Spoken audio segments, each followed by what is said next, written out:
Okay, so if they are saying there are no deletions, so chromosome 22q11 microdeletion, that's supposed to be the George. And they usually have some cardiac anomalies that hasn't been mentioned here. And they said there's no chromosomal deletion. So for now, I'm going to rule that out. Fantastic.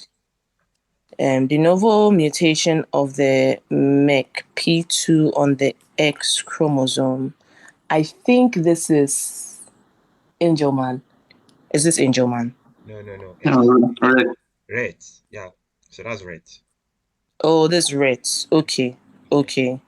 Don't forget. Okay, and with Look at it again. MECP2. Don't forget. MECP2 on the X chromosome, that's Rett. Okay. Right. So Rett, we know that the Hello? Doctor. So there is no mention of stereotype movement or Exactly. yeah, so that's what I'm about to rule all out. this thing. And again, if you Yes, so I So- wanted to identify what it is and then see whether it fits. yeah, so if you look at the gender, this is a boy. So It's a boy. Exactly. Yeah, so it can't be. So non-disjunction of chromosome 21 during meiosis, that's Down syndrome. Yes. And this is not, it doesn't look like the picture of Down syndrome. Exactly. Uniparental disomy of chromosome 15. So that would be Angelman or Prader-Willi. Now, the only thing that was making me think Angelman is the laughing expression. Okay. But they are also saying that. What about the other ones? What about the seizure? What about the hyperactivity? Oh, right. Developmental delay. Is it in keeping? Yeah. Intellectual disability. It could be. This guy is having vocabulary of 200 words at 8 years. That's intellectual, disability. That's a developmental delay. Okay. Yeah.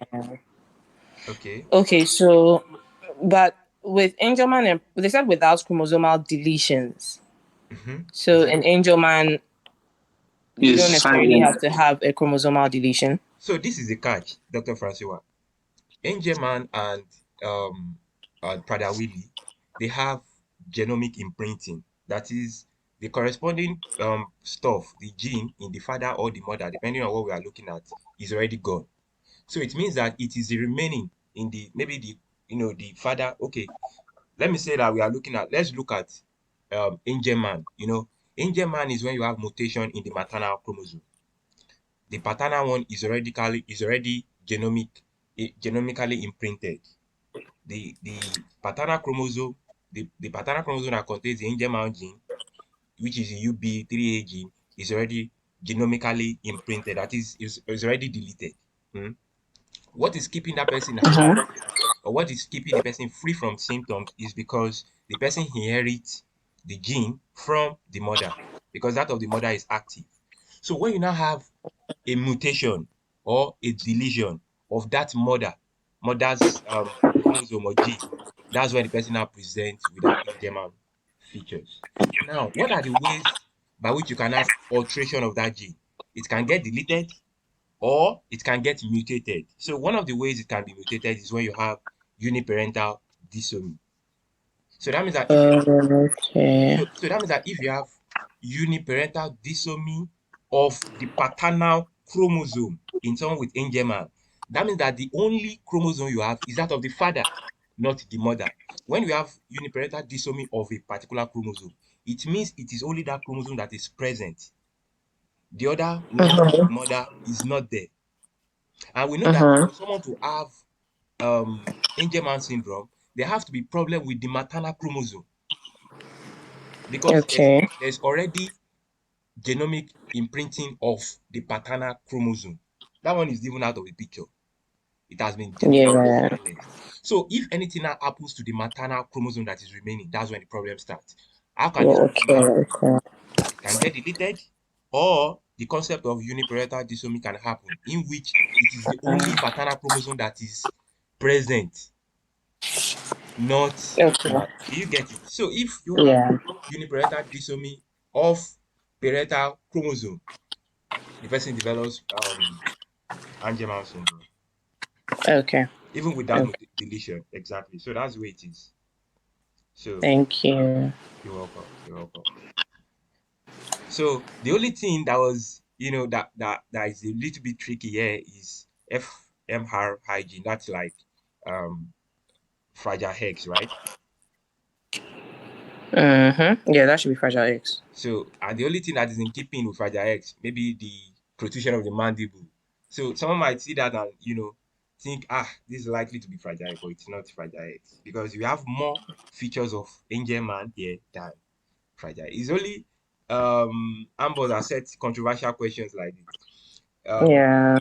You will not be giving you question that we having mix of those symptoms. So Yeah. I don't know why I was under the impression that Angelman is more common in females as yeah, well. they actually paint that scenario as if it's more common in females. It can actually happen in any of the gender, but I think it's common in females. You are right. You're right. Yeah. Okay. Thank you.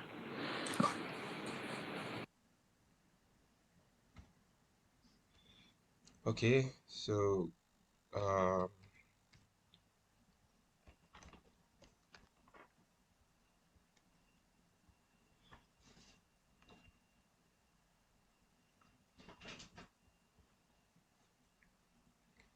yeah, Dr. Kenne. Hi, hi, Dr. Bavali. A 36-year-old woman comes to the physician because of a prolonged stiffness in the morning and progressive pain and swelling of her wrists and hands over the past 4 months. The examination shows bilateral swelling and mild tenderness of the wrists and the second, third, and fourth metacarpophalangeal joints. Her range of motion is limited by pain. Serum studies show elevated anti-CCP antibodies. Treatment with methotrexate is begun. At a follow-up examination, her serum aspartate AST concentration is 75, that's elevated, and her ALT is 81, that's elevated as well. Which of the following substances is essential for the function of these enzymes? Okay, so they're talking about a substance that is needed for the function of transaminases. Um, I think that should be transaminases. One of the B vitamins. Mm-hmm. One of Trying them. to But you can eat. eliminate. You can eliminate if you can. Mm-hmm. Okay, I'll try that. It's not niacin. That's B3, Mm-hmm. right? Yes, It's not yes. It's not thiamine. Thiamine is B1. Mm-hmm. Biotin is B7. Is it biotin? B7, Transamin- B7, mm-hmm. B7. So It's not. It's not biotin. yeah, biotin is for carboxylation reaction. Mm-hmm. Yeah. Um. It's not vitamin C. Ascorbic acid. It's not folic acid. B9. It's not riboflavin. That's B2. I think it's B6. Yeah, Hydro. yeah. Yeah. B6 can do a lot of things. So, and one of the Yeah. things that is very common to B6 is catalyzing this transamination reaction. So Mm-hmm. transamination reaction is, the activity of this aspartate transaminase. We can call them transaminase or aminotransferases. It means the same thing. AST. Mm-hmm. Even I think okay. Aspartate transaminase. I think this T actually stands for the transaminase, not the aminotransferase. Like they got the AST abbreviation from aspartate transaminase, then alanine transaminase. So one of the activity of vitamin B6 is to catalyze transamination reaction that is done in the liver through the activity of all these liver enzymes, ALT and AST. So in addition to that, they also produce so many neurotransmitters.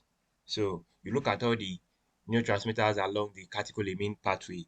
So your thyroxine, your epinephrine, norepinephrine, also serotonin, then heme, GABA, decarboxylation reaction, transamination reaction, formation of cystathione, lot of things that it does. Synthetic process. Glutathione as well. Yeah, glutathione, exactly. So niacin is strictly for which one? What does niacin does? Niacin is B3, so it's responsible for. It's formed from tryptophan. It's Mm-hmm. responsible for For those redox reaction. So yeah, NAD, media. NADH, NAD plus, that's the source. Then thiamine is the one That for one, it's what's peculiar about it? Okay, yeah, it's these enzymes. It is a coenzyme for the BAPT, right? the BAT.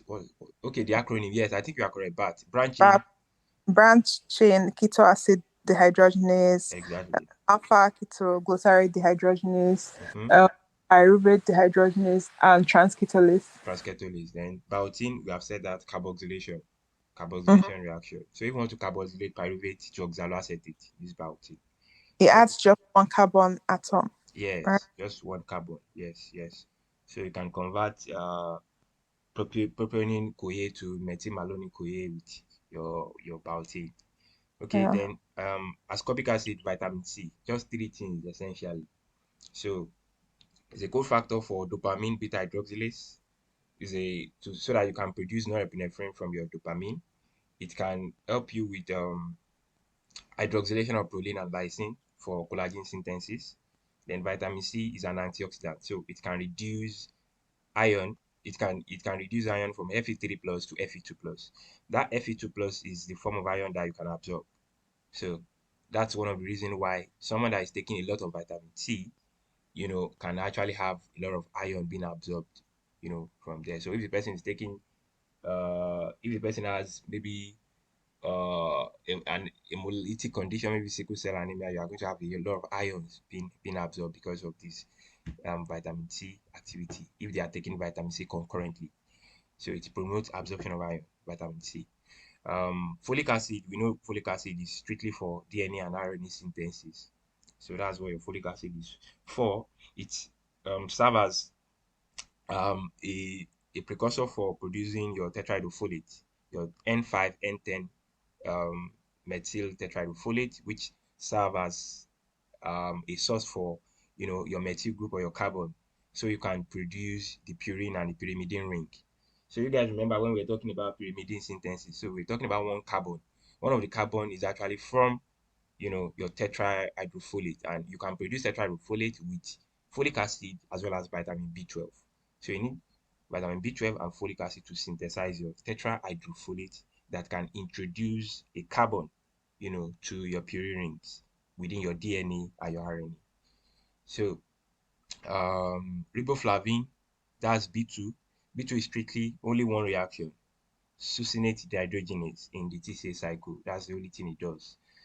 B1 is also dehydrogenase, but B2 is a dehydrogenase, but it's only specific for succinate dehydrogenase.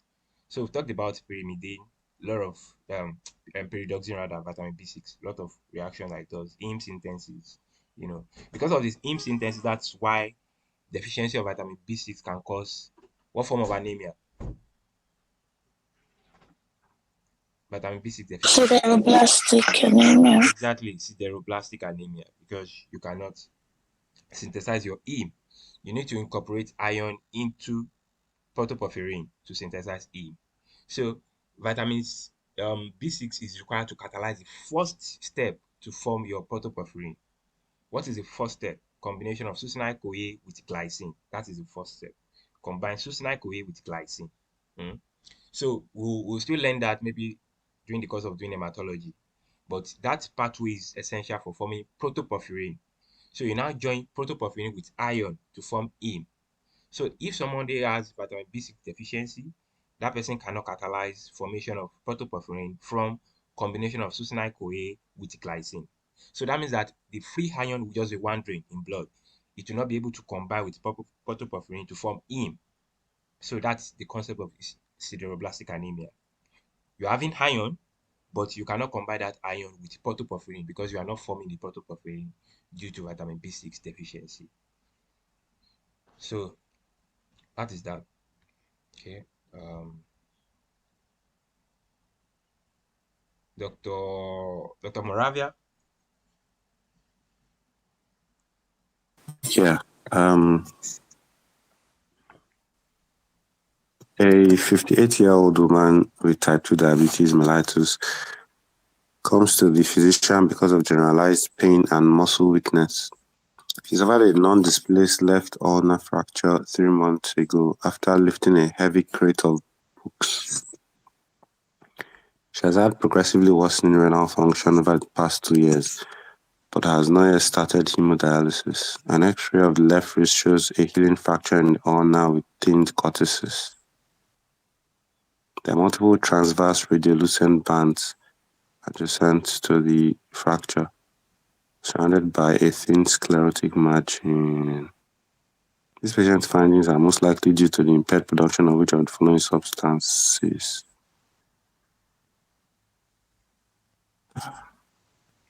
I missed that class and I was going to listen to it today, but no excuses.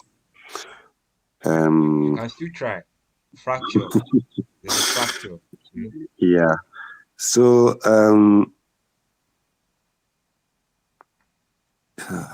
Thin bone, thin cortexes of the bone, fracture. yeah, so I know it's a calcium vitamin D thing, I think. Exactly. So but the question is, so that rules out ergosterol and 7-dehydrocholesterol.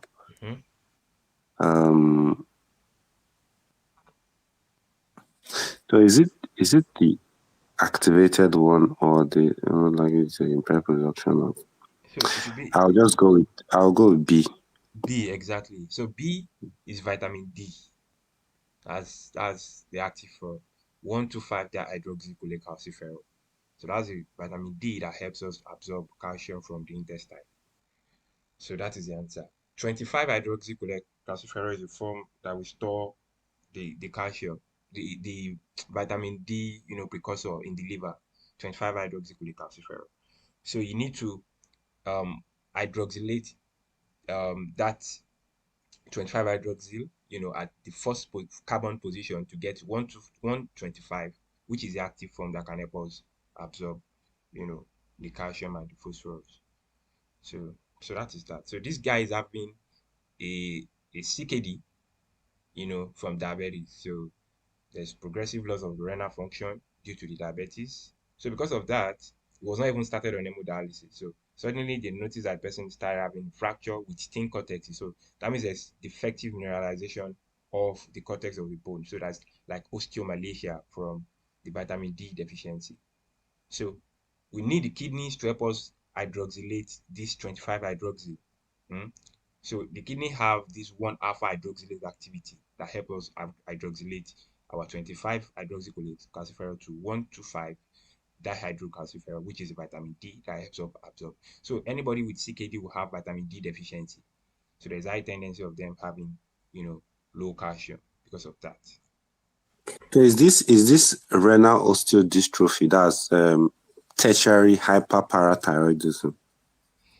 Yeah, so it can be, renal Yeah, osteodystrophy. I'm just trying to relate it with, there's something that happens in that renal that has to do with the cortices of the bone. Yeah, you are right. So, those ones you tend to see what they call brown tumors. So there will be some brownish Okay. deposit within the bone due to the fact that you are resorping, the minerals from that bone from the PTH. Do you get? So that can happen. So that would be a form of secondary hyperparathyroidism from CKD. Do you get? So you'll be seeing evidence of brown tumor. They will tell us that okay, there's deposits of some, brownish stuff due to the fact that you are taking out a lot of, bone materials from them. So blood is going to extravasate into those spaces that are being created. So it can be one of the complications of CKD. But here is likely to be osteomalacia first because you're having a deficiency of vitamin D, preventing calcium absorption. So you cannot mineralize those osteoid matrix. That is why we are seeing them being thin and sclerotic. Do you get it? So, your renal osteodystrophy, your osteomalacia, all of them can come from CKD. So that is that. Dr. Moravia, did that answer your question, or I should shed Thanks. more light? No, it's good. Thanks. Okay.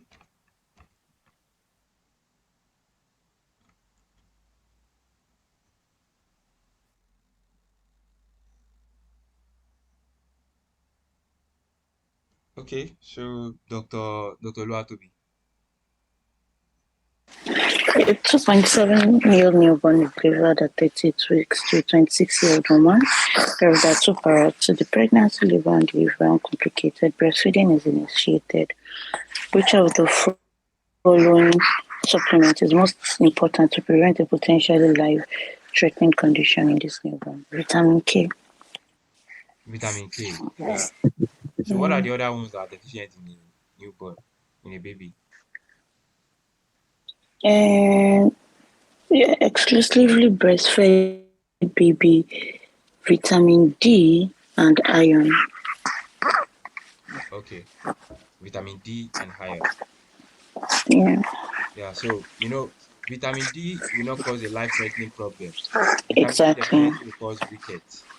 So, Yeah. but a baby that has And that's later when they start growing. exactly, so when they start growing. So vitamin K can cause hemorrhagic disease of newborn. Okay. So it's not one of the components of breast milk. It's not very abundant in breast milk. And again, at that age, you have a The sterile gut. microbiota. Exactly, they have a sterile gut. So until 6 months, that's when you can see them having those flora being established that help us produce vitamin K for coagulation. So before 6 months, they have high tendency of developing hemorrhagic disease of newborn unless you give them vitamin K supplement to help them. Okay. Please, why do they have a tendency to be deficient in iron? Iron, maybe iron is maybe not one of the major supplement in breast milk.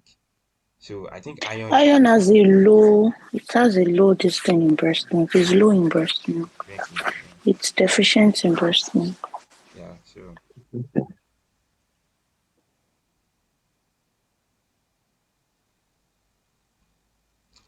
okay. So this question is quite a little bit controversial, but let's look at it.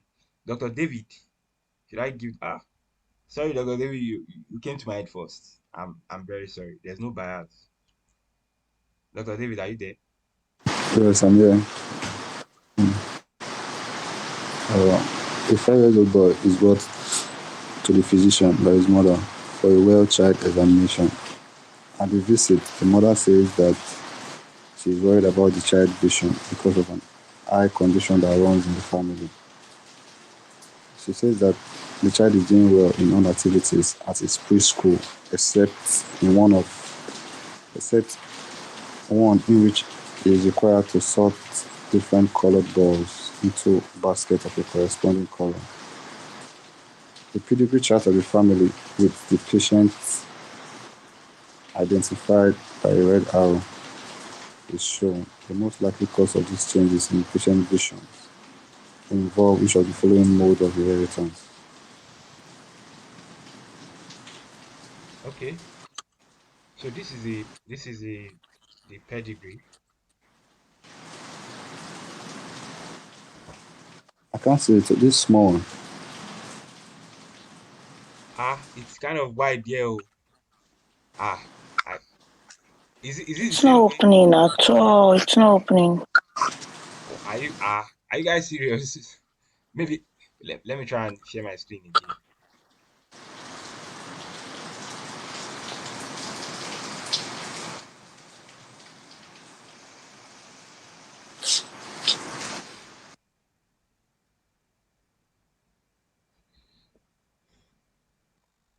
Okay. What about now?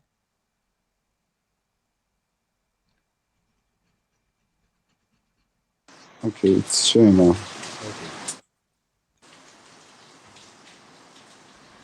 Okay,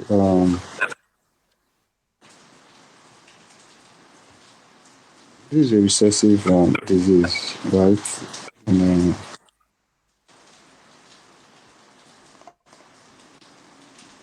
the square is the male and the circle is the female, right?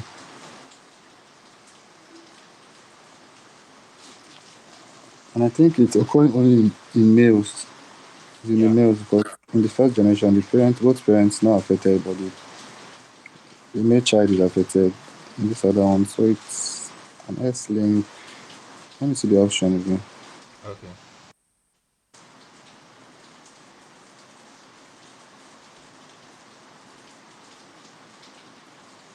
Is it S-link recessive? Yeah, so this is where an X-linked recessive. But some people might want to confuse it with autosomal recessive. Of course, we've done the normal elimination. We've seen the parent, like you said, they are both possibly maybe they are both heterozygous, or one of them is an heterozygous, the other one is normal. So, but one of the offspring is having it. So that means this is likely to be a recessive disease. Now, if this were to be maybe an autosomal recessive condition, that means that this female that is the last born from the parent, we can see this my arrow. We are saying that this female is an heterozygous, then the man that she's mating with is also an heterozygous or a carrier. That's the only way by which this combination can bring about autosomal recessive manifestation in this patient that we are looking at. But it is very, very rare, for the guy that the woman is meeting with to now be a carrier too, because all these diseases are very rare. And one thing about autosomal recessive condition is that they skip generations. So if you look at the first stage, it's a statement that is there. So this one is not skipping, it's present in this next generation, it's present in the third generation again. So it's unlikely, because for us to have this possibility, that means that this guy that is coming from outside is also a carrier, and that means they have it in their own family too. And this lady, that is the mother of the patient, is also a carrier. So we know that this woman is a carrier for sure, but what's the odds that this guy is a carrier? It's very slim. So, and again, we notice that it's only manifesting in the guys. So for X-linked recessive disease, you only need one of the allele for a guy to, because it's X-linked, the Y chromosome doesn't carry anything. So most likely this man is normal. The man is normal. So this woman, which is the mother, the first generation, the mother is a carrier. So she was able to pass that X chromosome to the guy. And of course, because it's X-linked recessive, if the guy has that mutant addition, he will manifest it. X-linked recessive behaves like X-linked dominant in males because the Y chromosome doesn't carry anything. So once they have that allele, they express it. So that is the reason why this is an X-linked recessive. So do we understand it? Yes. And those boys in the other one, they don't have it too. They don't have In it. the middle one, yeah. Yeah, they don't have it. They don't have it. So, for them to have it, that means that if for them to have it, and we are thinking about autosomal recessive, that means that both this woman that is coming from outside and the guy, that is having it from his own parents, they must have it, which is very, very rare. It's very, very rare. So you can use this pedigree to get it, or you can just look at the diagnosis. So, but many of us might not actually pay attention to the diagnosis because they said eye condition that runs in the family. So the person is having problems with seeing colors. So the patient identified by red. Okay, they said um she says that the child is doing well in all activities at his preschool except one in which he is required to sort different colored balls into basket of corresponding color. So that means that he has problem with sorting colors. So that means that is likely to be ocular albinism. We have oculocutaneous albinism that affect the skin, and ocular albinism that is only confined to the eye. So the inheritance pattern for ocular albinism is X-linked recessive. If this was oculocutaneous albinism, it would have been autosomal recessive. So do we get it, guys? Ocular albinism, X-linked Yeah, recessive. we do. Oculocutaneous, autosomal recessive. Okay. Okay. Sorry, So please, I have a question. okay, I'm listening. Yeah, please. So what's the meaning of no male to male transmission? No male to male transmission. That means that if this guy has it now, you cannot transfer it. Why? Because a male only donates the Y chromosome. Do you get it, Doc? The Y Okay. chromosome contains nothing. This guy has it because he has it on his own X chromosome, not on the Y. So he cannot transmit it to a guy, to his son, because he donates the Y chromosome to make a son. And Y chromosome doesn't contain anything. So that is why they cannot. No, there's no male to male transfer. Thank you. You're welcome. Okay. So, Doc, is that Dr. Miriam? Yes. Okay, so Dr. Miriam, the next one is for you.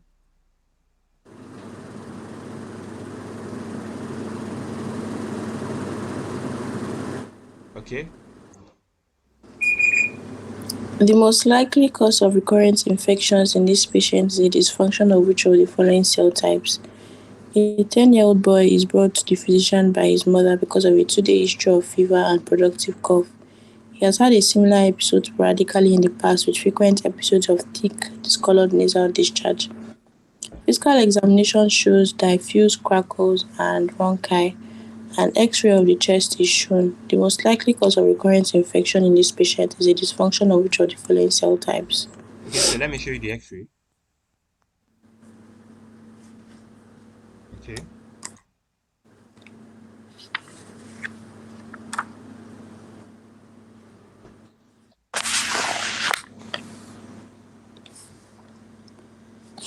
Okay.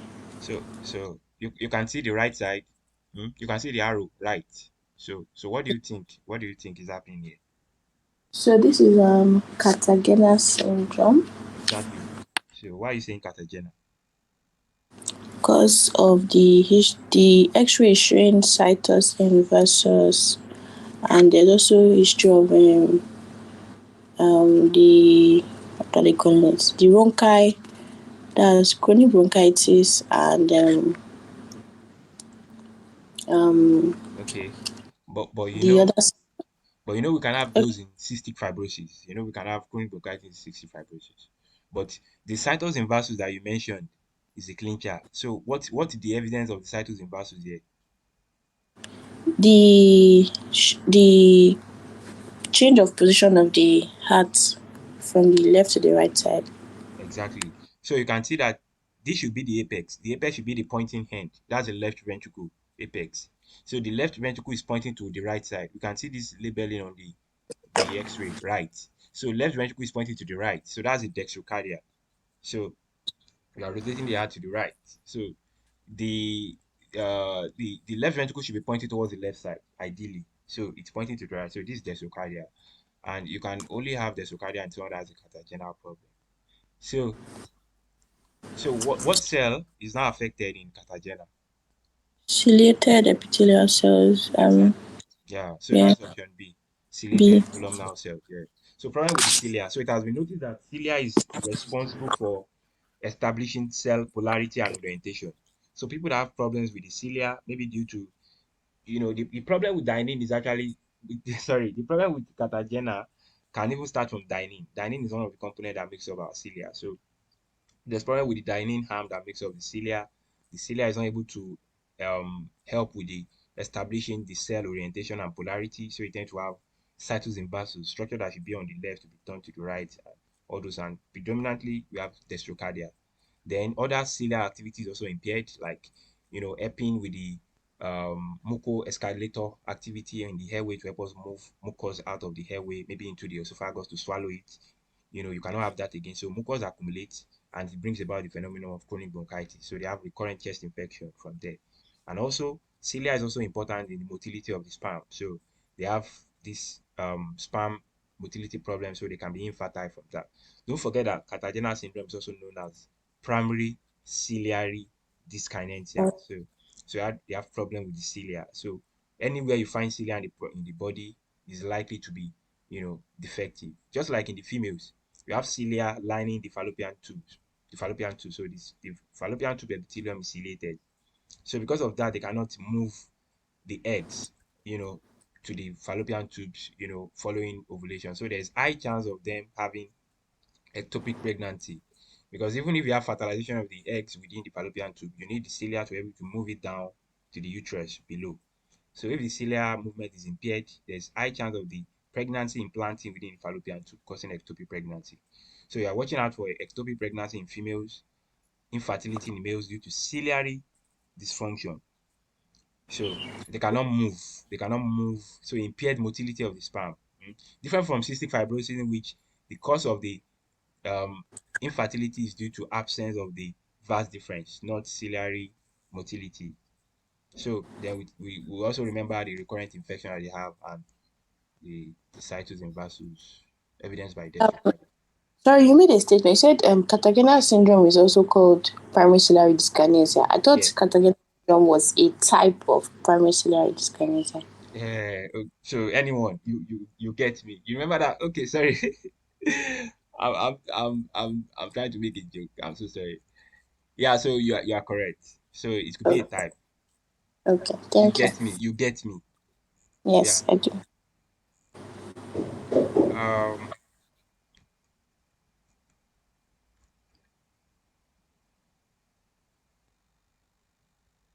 Okay.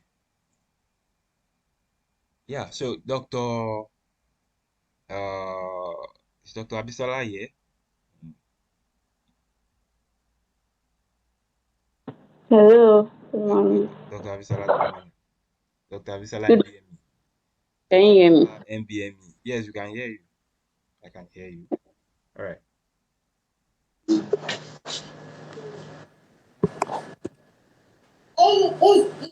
A 3.5 kg LD female newborn is delivered at 38-week gestation. CVS in the first trimester showed a trisomy of chromosome 21, but the pregnancy was otherwise uncomplicated. Physical examination of the newborn is normal. Chromosomal analysis at birth showed a 46XX karyotype.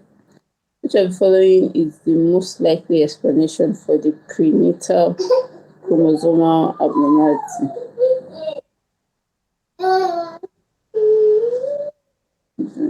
Okay. So let me show you the options. What do you think is happening here?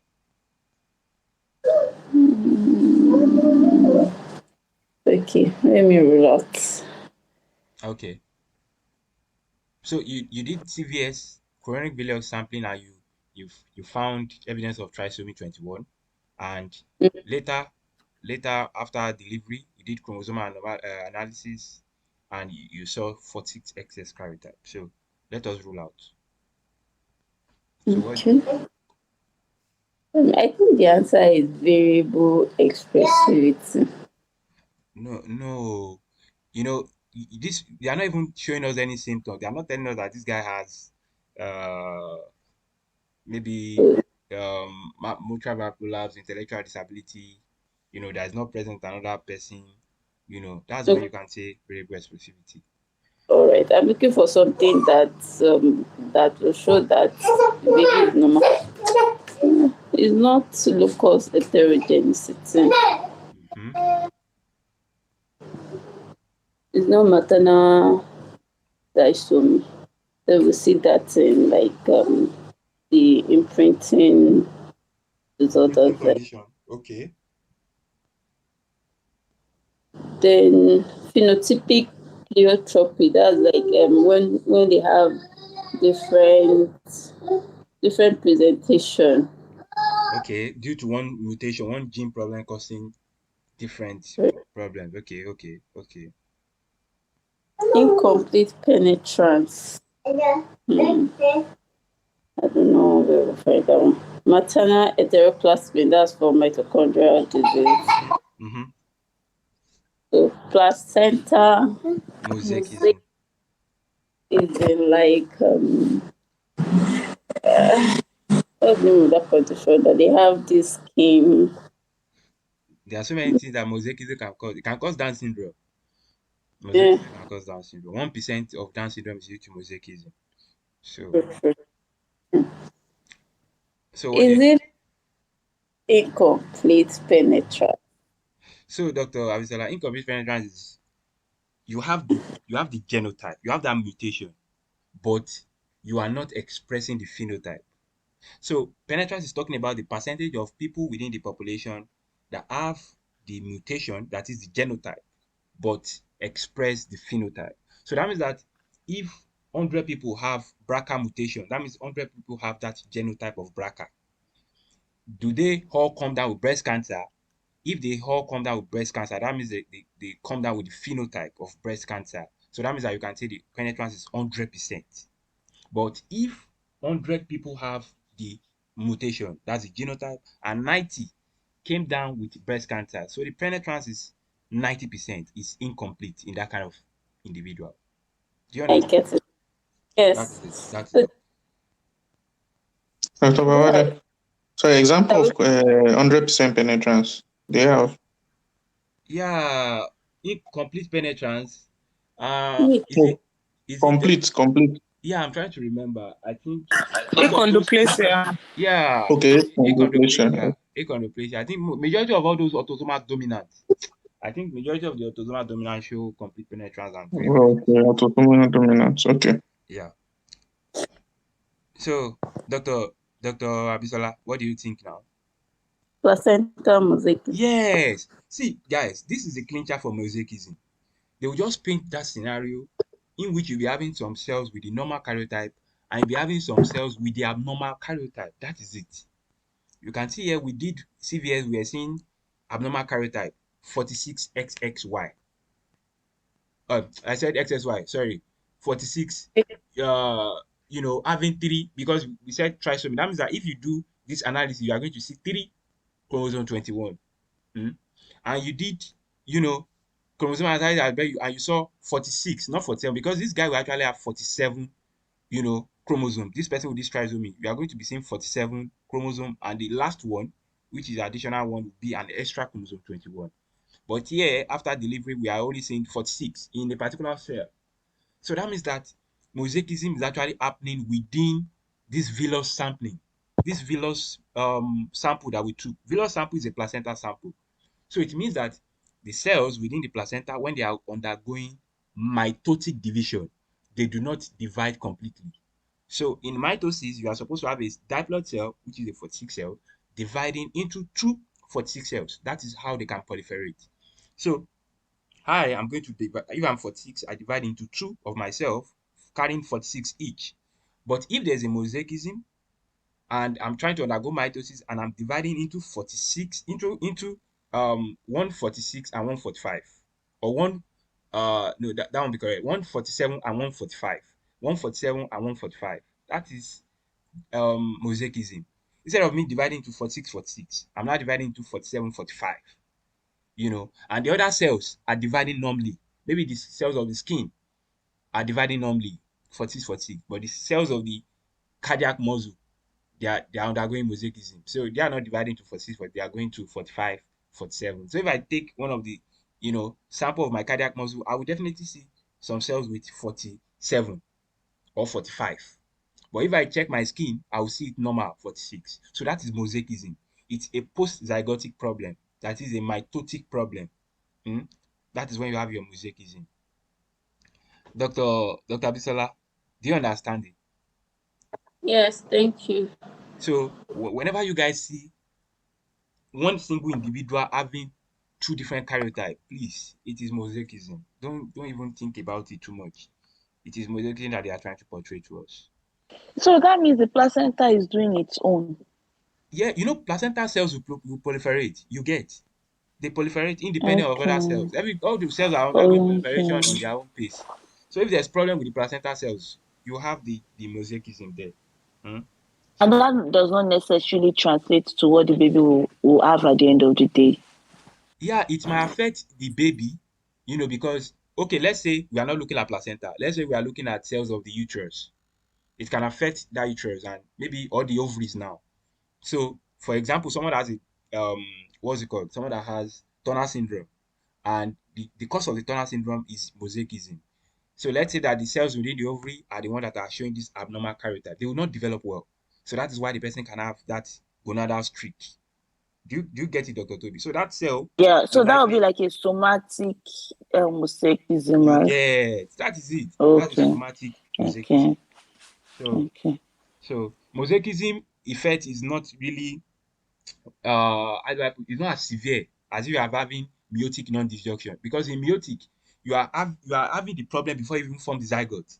So that means that all the cells of the zygote will have that problem. All the cells will have the problem if it's a meiotic non-disjunction. But if it's mosaicism happens after the zygote has been formed. So it is now the individual cells of the zygote that are now dividing. So if one of the cells divides abnormally, it is that cell that will have that abnormal karyotype. So it is that cell that will be having problems. So it will not affect other cells. So that means that the presentation will not be severe as someone with, mosaicism, with meiotic non-disjunction that will affect all the cells.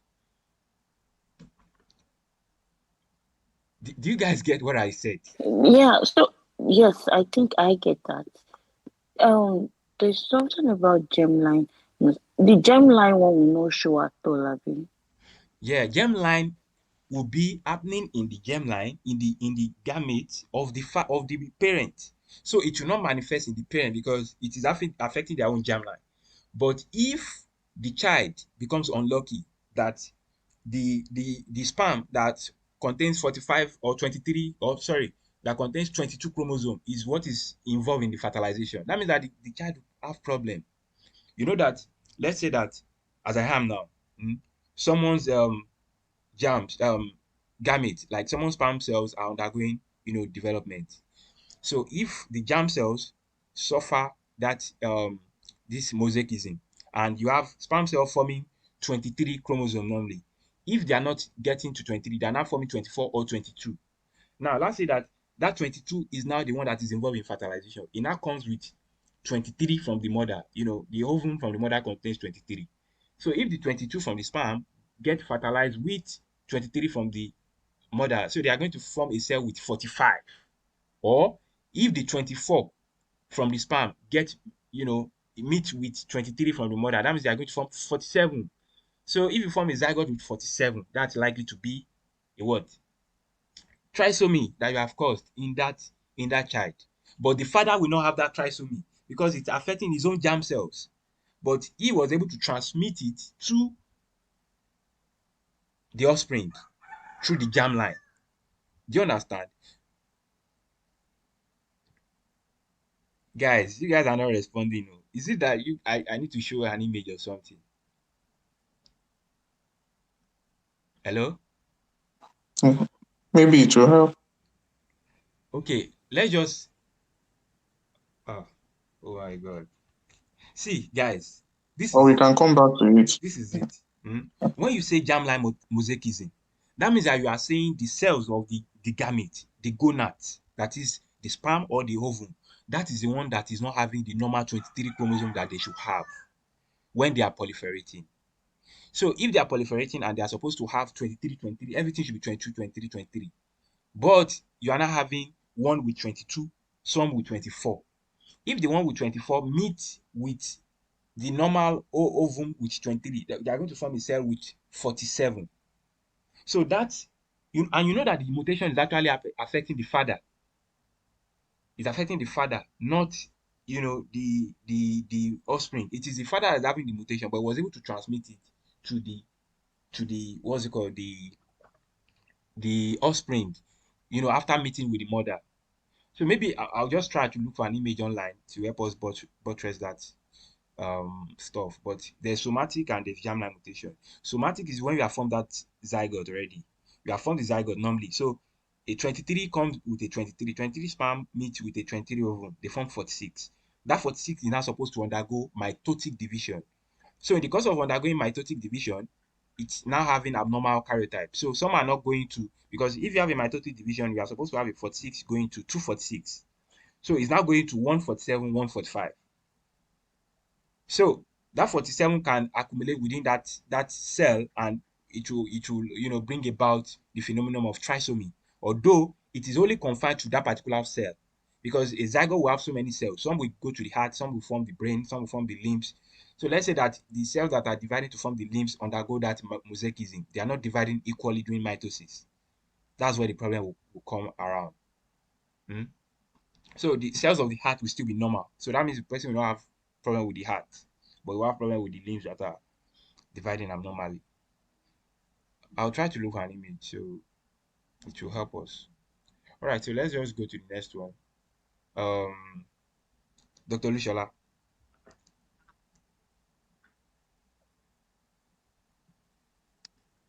When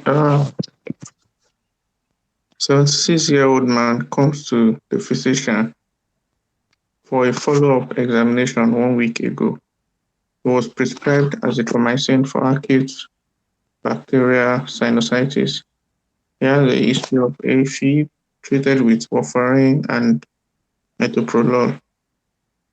Physical examination shows no abnormality compared to 1 month ago. Laboratory studies shows a mild increase in INR. Which of the following best explain the patient's lab findings? Okay, so azithromycin was, which is a broad spectrum, would deplete the intestinal flora.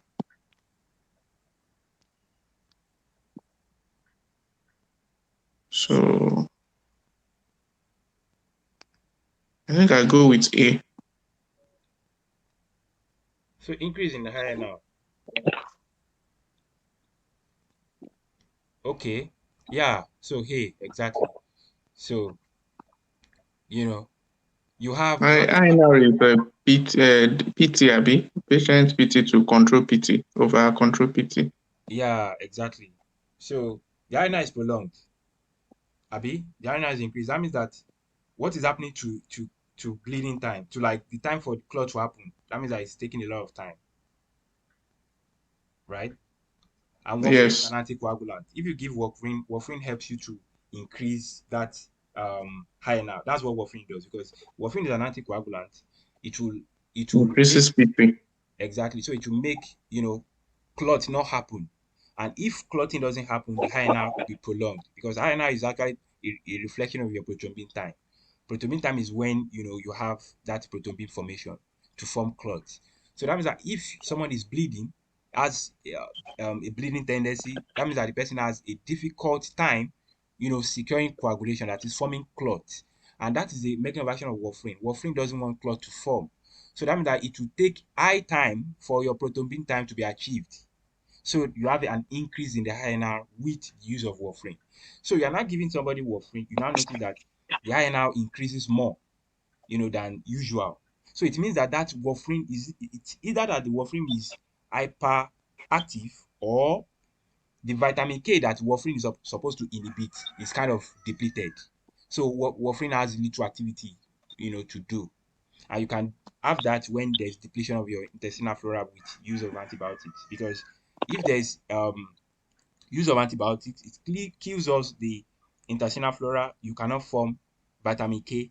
So if vitamin K is depleted, the person cannot secure homeostasis.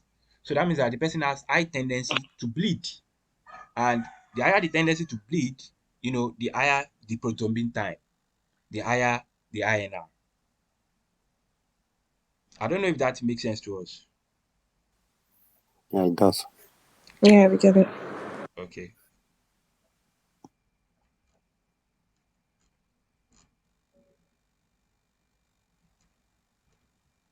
All right.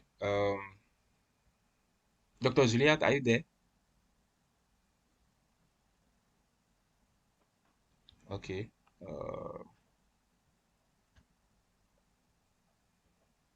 Dr. Adu? Dr. Adu, are you there? Yes, I am, Chief. Okay. Okay, 14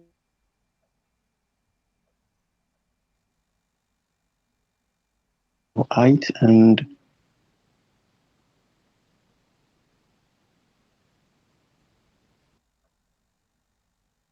flexible. Examination of the oropharynx shows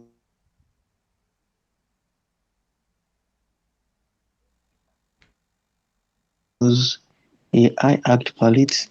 Slit lamp examination shows bilateral lens subluxation in the superotemporal direction. The patient's older sister is also tall, has hyperflexible joints, and has hyperelastic skin. However, she does not have length subluxation or an arched palate. Which of the following genetic principles accounts for phenotypic differences seen in this pair of siblings? Okay, phenotypic differences. Okay, I think that should be variable expressivity. Exactly. So this is very good. Hello, Dr. Wale. Yes, you are correct. You are correct. Hello? Hello? Okay. Hello? I said you are correct. Yeah, hello. That is variable expressivity, Dr. Adu. Hello? Oh, okay. Yeah, All so right. Okay, thank you you. see that one of the siblings is having this bilateral lens subluxation, the other one is not having it. And the other one is also not having that arch palate. So the first one is having the arch palate, the second one is not having it. The first one is also having the subluxation of the lens, the second one is not having it. So that is variable expressivity. So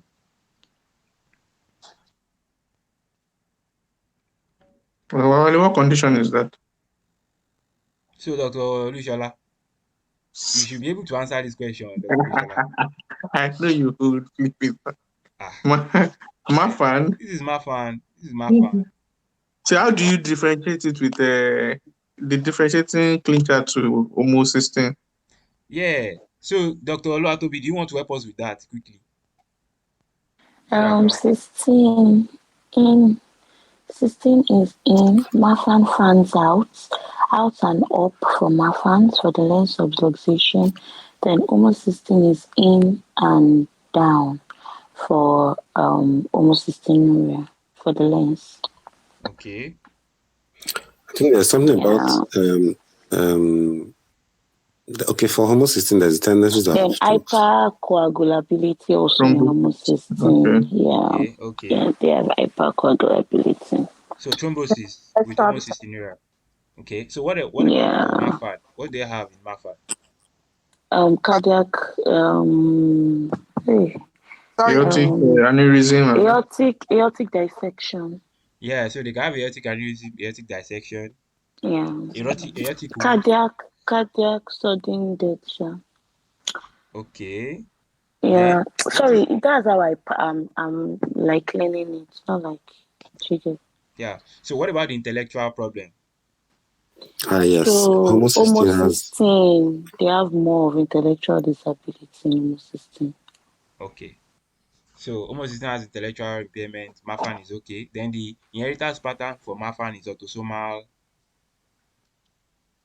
Recessive. No, dominant. Dominant abuse. Sorry. Homocystinuria is enzyme. It's recessive. Don't forget, recessive. Yeah. Okay. Marfan dominant. The mafias are dominant now. The mafias are dominant, yes. They are dominant. Okay. This is another one. Don't know. Should I call Dr. Hall? Dr. Precious has not been talking. Okay, Dr. Precious is here. I don't know. Dr. Precious. I don't know Dr. Precious is here. Dr. T. Dr. Precious is just there farming. He's just there farming the stuff. Okay, a 16-year-old is brought to the emergency department after losing consciousness. He had no preceding chest pain or palpitations. His father has cataract and had frontal balding in his 20s, but has no history of cardiac disease. His paternal grandfather also had early onset balding. His pulse is 43 beats per minute. Physical examination shows frontal hair loss, temporal muscle wasting, and testicular atrophy. Neurological examination shows bilateral foot drop and weakness of intrinsic hand muscles. An ECG shows bradycardia with third-degree atrioventricular block. The severity of these patient's symptoms compared to that of his father is most likely due to the following genetic properties. Okay. There's no anticipation. So you have to have a diagnosis first before you can know this answer. Honestly, I don't know the diagnosis. I was So even wondering what kind of disease is I'll this. guide you to the diagnosis. So you have toffee. You know what we call toffee? Toffee, is that not gout? No, it's not that. There's baldness here. There's frontal balding. Okay. Okay. So there is testicular atrophy.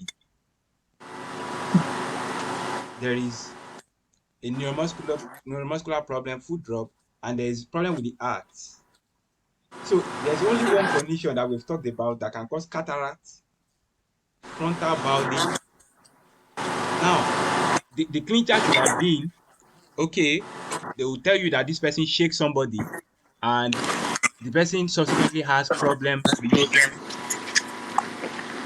his hands from that shaking. We're already flipping our books. I can hear somebody flipping. So guys, what do we think?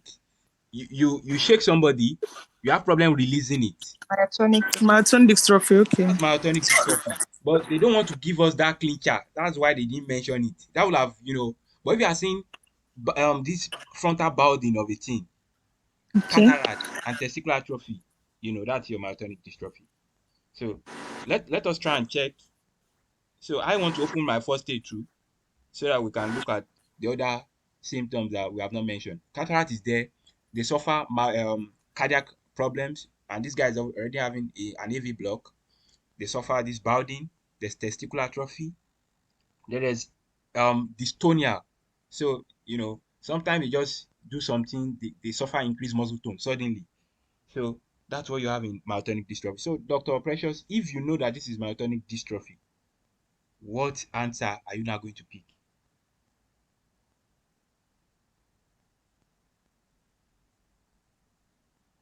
Dr. Precious. Yes, I'm here. Can't. Yes. I'm trying to look at it. It's not anticipation. So Dr. Precious, what's the problem in myotonic dystrophy? Do you remember? What did we say about myotonic dystrophy? There is a protein problem. Okay. So what causes that protein problem? What's the form of mutation like? Trinucleotide repeat expansion, yes. Yeah. So what is the trinucleotide sequence? CTG. CTG. Tonic. CTG. So if you know that, what is peculiar about repeat? What is peculiar about repeat? What's the particular about repeat as in? I don't understand. Like there's something that we look out for when we are talking about repeat in terms of the severity of the symptoms and how early it's going to occur. Severity is wobble hypothesis. No, it's not. It's anticipation. Anticipation Okay. is native to repeat. Anticipation. So because because before this person is going to deliver, give rise to his own offspring, the person will have accumulated a lot of repeats. So it's transmitting a lot of repeats to that offspring. So that offspring too will have so many repeats, transmitted like that. So it will be occurring at a very early age in the offspring and more severe in the offspring because of the concept of anticipation that happens in the trinucleotide repeat. Do you get it? So I want you to have that at the back of my mind always. Like whenever you are making a diagnosis of any trinucleotide repeat problem, anticipation comes to your mind. Do you get it, Dr. Precious? So don't forget anticipation. Hello, can you guys hear me? Yes, we can. Okay.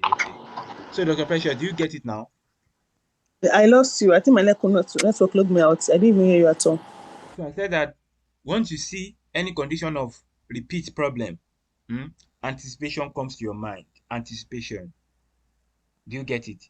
So can we see the code that they gave us, CTG? So they said C codes for cataract, the T codes for the toffee, that's the balding, then G gonadal atrophy. Can we see? Hello? Please, Dr. Babawale. Yes. Hello? Can you say it again? CTG. C is the cataract. T, now that T means toffee. It means balding, frontal balding in the head. Then G is gonadal atrophy, testicular atrophy. Now, because that protein actually influences the activity of both the cardiac muscle and the neurons, that is why they have, cardiac problems. So they can suffer arrhythmia. This person is having a heart block. They can have heart blocks. Then they can have neuromuscular problems. This person is having foot drop and weakness of the hand muscles. But even if you don't remember that, once you see the balding, you are seeing cataract and you are seeing atrophy. That is myotonic dystrophy that they are talking about. So usually they will paint scenario of myotonia. You are trying to shake, you cannot release, or you are trying to stand up from a position you cannot stand up because of the fact that the tone of the muscle is just too much. All those kind of things. So that is that. Dr. Abisola, do you get it now? Mr. Wale, Yes, Dr. Precious. is you explaining that what's it called? How anticipation happens in what's it called in trinucleotide repeat expansion. We're Yes. saying the fact that like it will be deleted or something like that. No, But I'm I don't saying hear the mutation will have accumulated. Like the father will have had a lot of repeat, will have transmitted a lot of repeat to the offspring. So offspring too will have a lot of repeat, they will transmit. So, with each generation, they are transmitting a lot of repeats down the line. Do you get it? Yes, I get it now. So that ends the what's it called? The severity. Hence the severity and the early onset of the symptom. Do you get it? So father will develop the condition at like 50 years, the son can develop it at 20 years. That's early onset, and it will be more severe in that son. Do you get it now? Yes, I get it. Thank you. Okay, so I want us to skip this question. When we do the HMP shunt, it's going to be very clear to us. Let me see. Dr.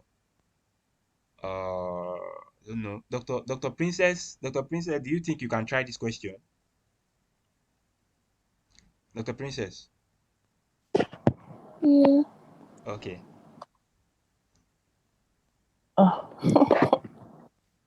Do you think so? I should pass. Do you want to try, or should I pass? Let me pass. Okay. So let's try now. It's looking like Pompey. Oh my God! This is actually in keeping what we have done. It's not Pompey. This Okay. this is in keeping what we have done. I'm not bringing extra stuff. This is what we have Dr. done. Shall I read the ending parts? You will get it. So, okay, Dr. Princess. Okay, Dr. Miriam. Dr. Miriam. Yes, I'm here. Okay, so Dr. Miriam.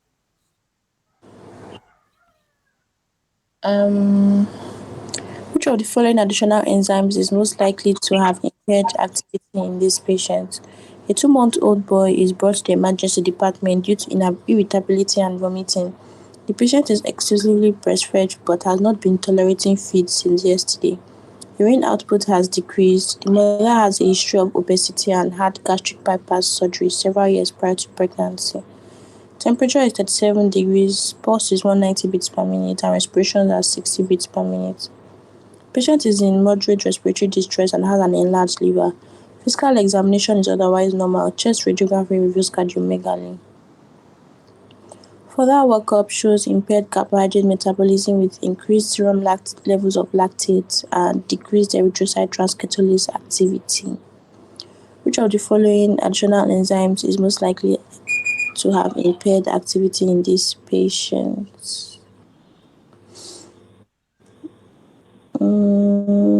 Transketolase.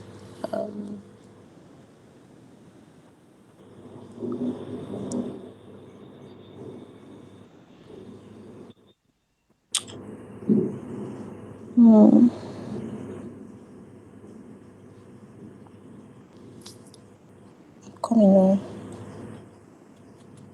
Okay. Is it E? Yeah. So, what enzyme? What stuff do you think is likely deficient in this person? Like what? I don't get the question. Okay, so why did you pick E? Let me start from there. Why did you pick E? Because there is a vitamin that is responsible for. Let me look for the answer in my head. So I think what that vitamin are you thinking? Okay, I'm listening. vitamin B1. Mm-hmm. Exactly. So you can see that this guy is having decreased erythrocyte transketolase activity. Yes. So that means that probably this guy is having vitamin B1 deficiency. So they are now asking which other enzyme is most likely to have impaired activity in this patient. So that is which of the following enzymes is also catalyzed by vitamin B1. Vitamin B1. Okay. I will say the diagnosis. Do you think you can even make this diagnosis? What is this Yeah, diagnosis? I was trying to get the diagnosis, but I'm not. Is it beriberi? Yeah, but you have to be specific. What form of Wet beriberi? beriberi. This is wet beriberi. You can see this guy is having cardiomegaly. So there's a high Oh, cardiac output failure. yeah. This Okay, I didn't think of that. yeah. So this is wet beriberi with high cardiac output failure. So if it was a case of wet beriberi commonly affect the heart, your dry beriberi commonly affect the nerves. So the person will present with neuropathy, symmetrical, weakness and neuropathy because it affects the nerves. Hey, please, how is the child having vitamin B1 deficiency? Like, is it because of the mother? Well, I can't really say because maybe the gastric bypass. It's possible maybe because of the gastric bypass that the baby had, so absorption of the vitamin No, the mom had gastric bypass, so bypass. it's most likely the breast milk she has too is deficient. You get the mom doesn't have it, so there's no way she can manufacture it in her breast milk. I'm just thinking. But is vitamin B1 gotten from breast milk? That was Everything is in breast It should milk. be in breast Everything milk. the baby We've said the needs ones is that are in breast deficient in milk. breast milk. We've said the ones that are deficient in breast milk already. okay. You are looking at Antibodies, vitamins, minerals, calories, everything is in breast milk. The only ones that are not there, iron, vitamin D, and iron, vitamin D. What's the last one? Jesus Christ. vitamin D, vitamin K. Vitamin K. Vitamin K. Vitamin Thank you. Okay. Thank you. So every other thing the baby needs is inside breast milk by Okay, thank virtue of you. what the mother has. Okay, thank you. Yeah. So this This is is a very Dr. interesting question. Yeah, very interesting question. Very interesting question. So you guys can do something like this in your exam. It's a commonly asked. So you have to understand those very, very, very well. So all these enzymes are actually important for formation of ATP. So that is why they typically affect organs that are highly metabolically active, like the neurons and the muscles. So they can affect the cardiac muscle and the neurons. So because they are ATP dependent. So they drive from the wet drum. Don't forget that. So Dr. Francois, is there anybody I've not called? Anybody I've not called? Dr. Francois. Dr. Baji. No, Dr. Baji is not available. Dr. Oh. Dr. He has been ghost Dr. mode. Favor. He has been in ghost mode for a while now. But he's with us. Okay. So Dr. Francois. Dr. Ann, Dr. Favor. You are looking for people you hadn't called. Oh, so I'm not sure Dr. Han. Dr. Han, I've called her before. I got no response. Dr. Han. Okay. I got no response. So A 34-year-old previously healthy man comes to the emergency department due to a 3-hour history of chest pain, diaphoresis, and dyspnea. He does not smoke. He exercises regularly and he eats a balanced diet. His father died at age 56 from an MI. His BP is 110/70, pulse is 110 and regular. okay. Physical examination is unremarkable. Okay. So ECG shows ST elevation in the anterolateral leads. Coronary angiogram reveals a proximal left anterior descending artery stenosis and thrombosis, which is treated with angioplasty and stent placement. Laboratory results as follows: total cholesterol high, LDL 90, serum glucose normal, homocysteine in plasma is elevated. Further testing reveals a homozygous mutation in the methylene tetrahydrofolate reductase gene that leads to decreased enzymatic activity. Homozygous mutation in the methylene tetrahydrofolate gene, reductase gene, that leads to decreased enzymatic activity. Okay. Due to this defect, the patient most likely has impairment converting homocysteine to which of the following? Okay. Yeah, Dr. Babali. Yeah. So what do you think? Converting homocysteine to what? Is it to methionine?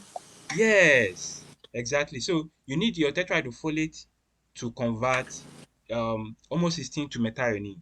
I remember that that Okay. activity is also cofactored with vitamin B12. So you need yeah, exactly. So you need your folate to form your tetrahydrofolate, and you need your vitamin B12 to help you, transfer that methyl group.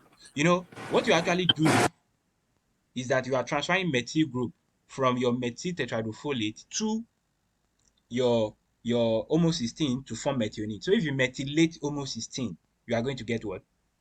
Your methionine. Do you get that, Dr. Francois? So the methyl carrier is a vitamin B12. So vitamin B12 will carry the methyl as methylcobalamin. Vitamin B12 is cyanocobalamin.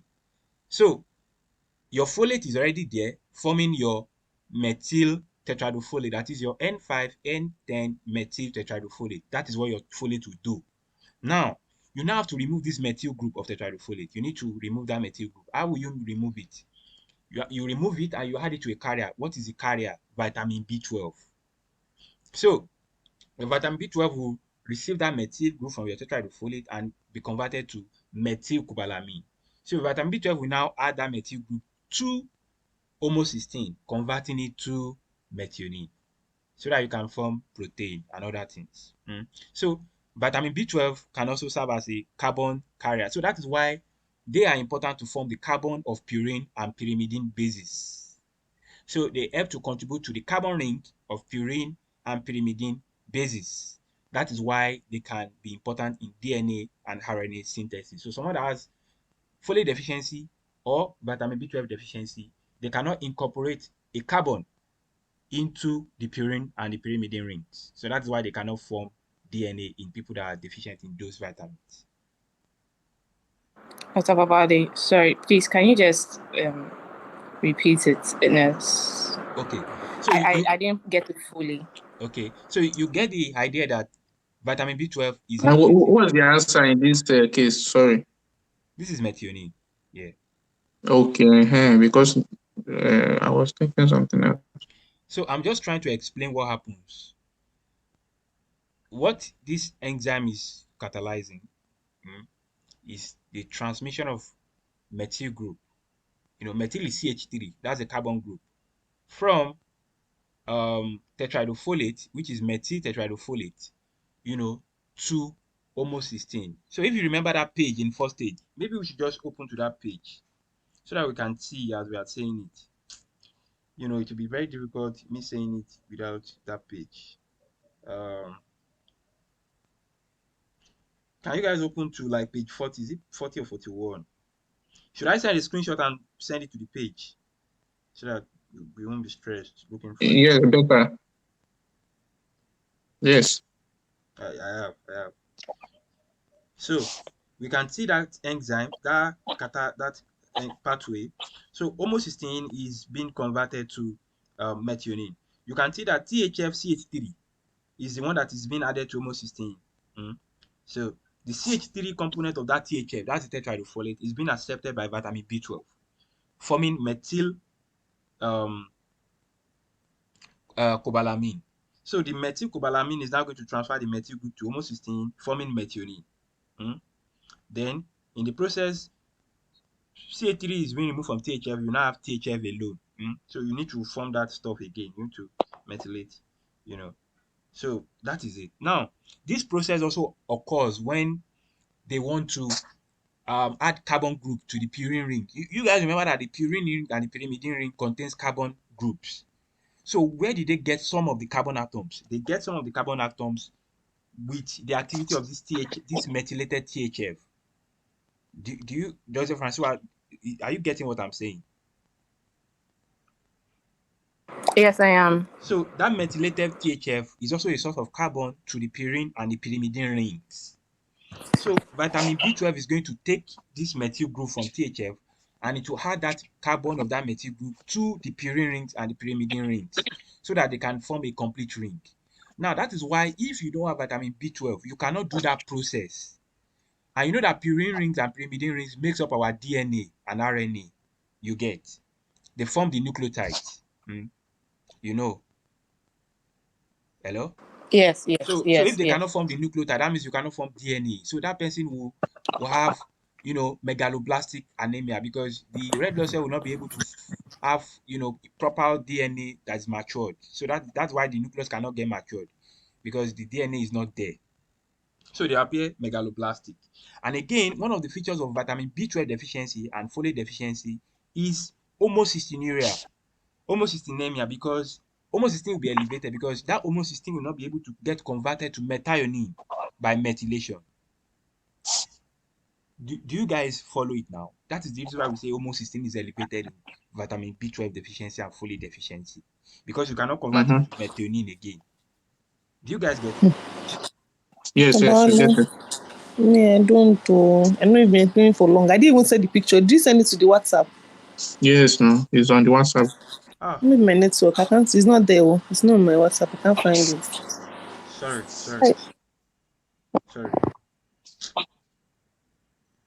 Sorry. Dr. Precious, check again.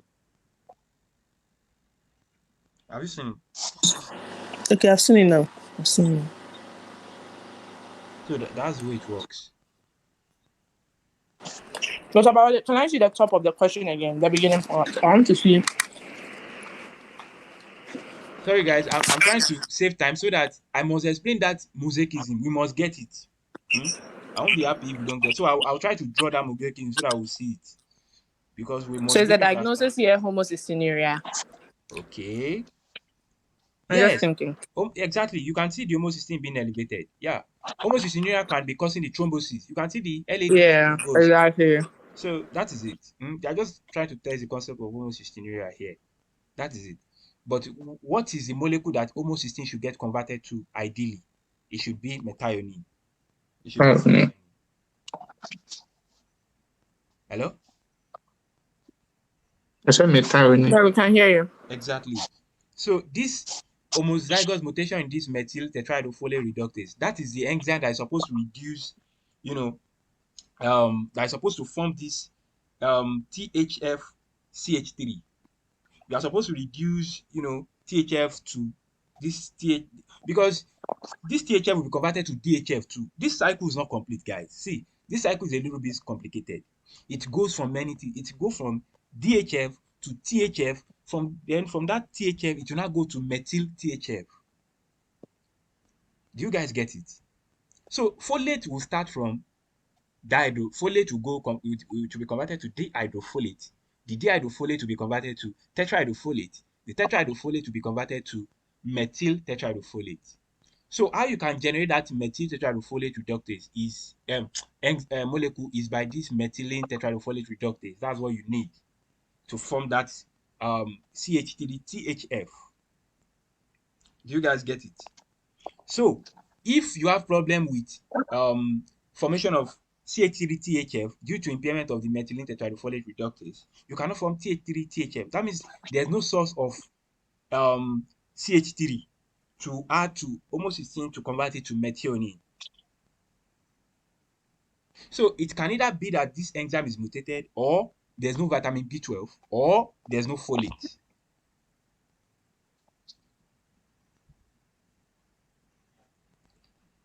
Yeah, we're guessing it. Well, I'm guessing it. Yes. So that is the way it works. So they are telling us that, okay, this enzyme is problematic. So that means that they cannot form THF-CH3.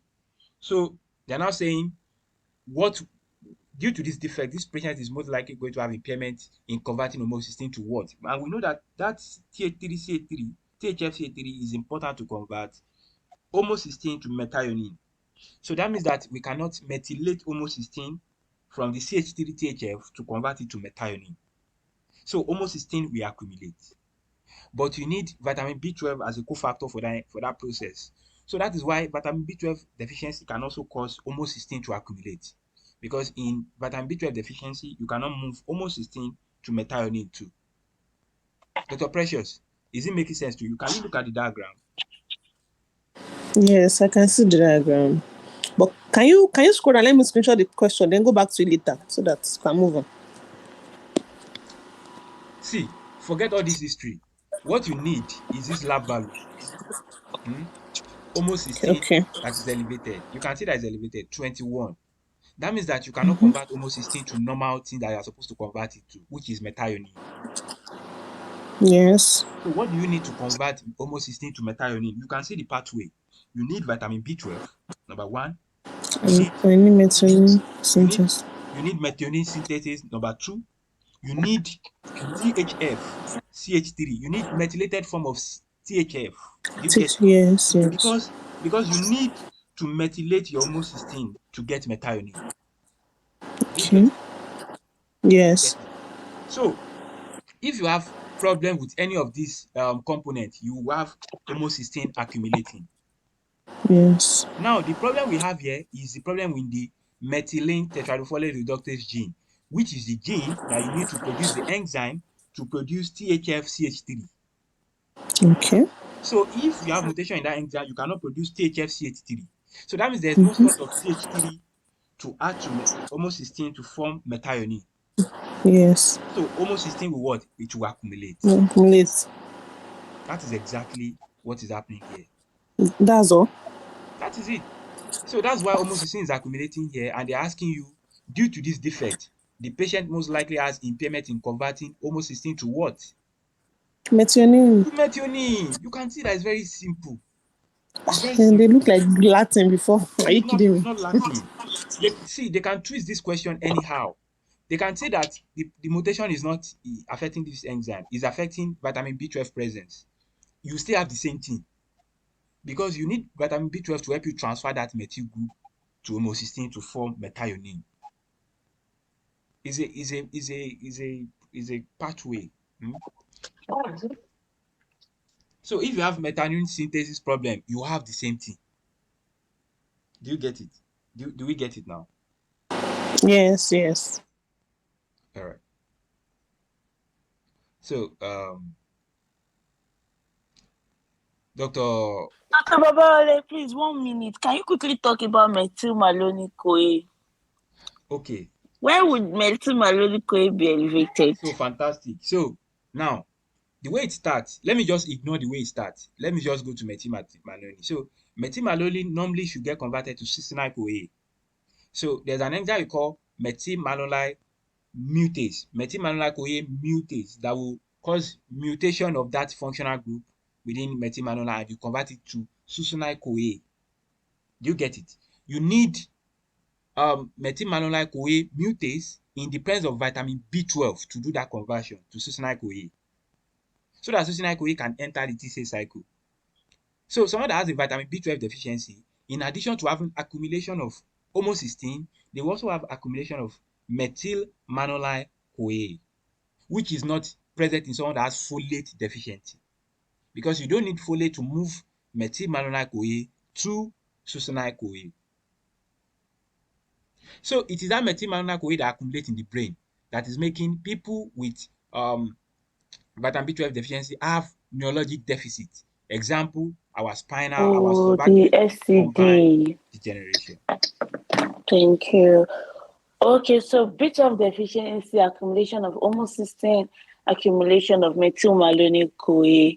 Then, okay, thanks. I get it. Yeah, so let me just screenshot that pathway and send it to us so that we can see.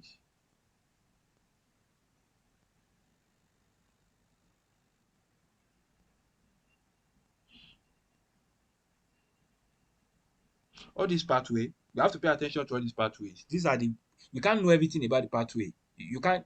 It's just the high yield portions that you need to know.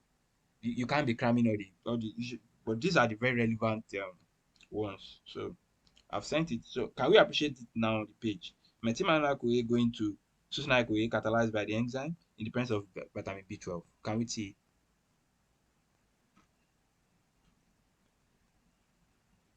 Hello? Yeah, All right. we've seen it. Yep. Okay. So Yes. Dr. Moravia, do you want to try this next one? Okay. A 1-month-old full-term boy is brought to the office for a routine checkup. He's exclusively breastfed. The boy does not have any medical problems and his hospital stay after birth was unremarkable. His mother consumes a well-balanced diet, takes no medication, and does not drink alcohol. The boy is at the 50th percentile for weight and the 60th percentile for height. His physical examination is normal. At this time, supplementation of which of the following should be recommended for this infant?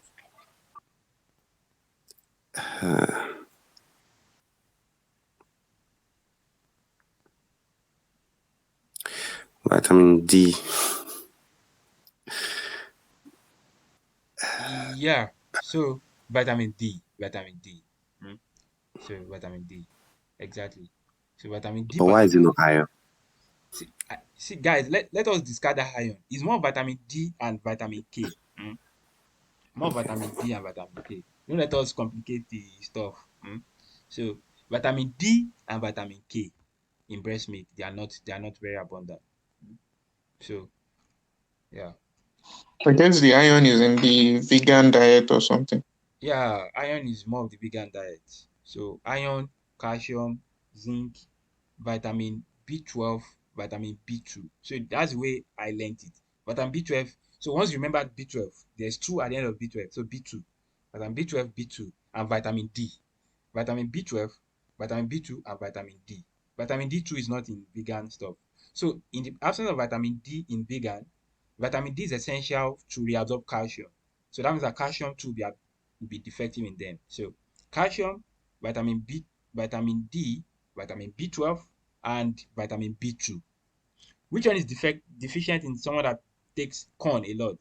So someone that answered the call of our president, that's B3. corn. Exactly. So if you are taking corn too much, roasted corn too much, you are predisposed to developing pellagra. Yeah, B3. Okay.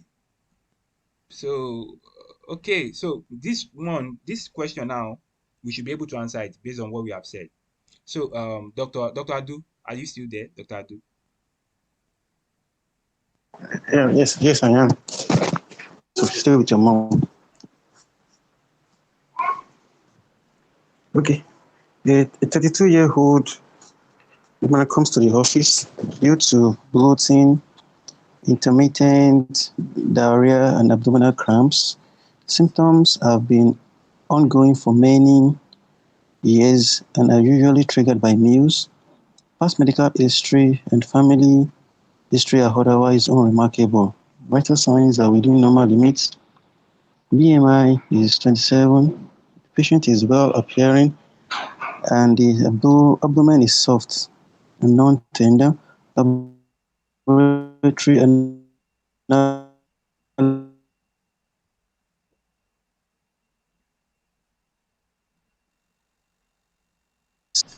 pyramid and consume an adequate amount of dietary fiber. After reading about a disorder on the internet, the patient decides to manage symptoms with strict vegan diet that includes vitamin B12 supplement. The patient is at highest risk for dietary deficiency of which of the following nutrients? Okay, a vegan diet. Sorry, can I see the other options, Dr. Wali?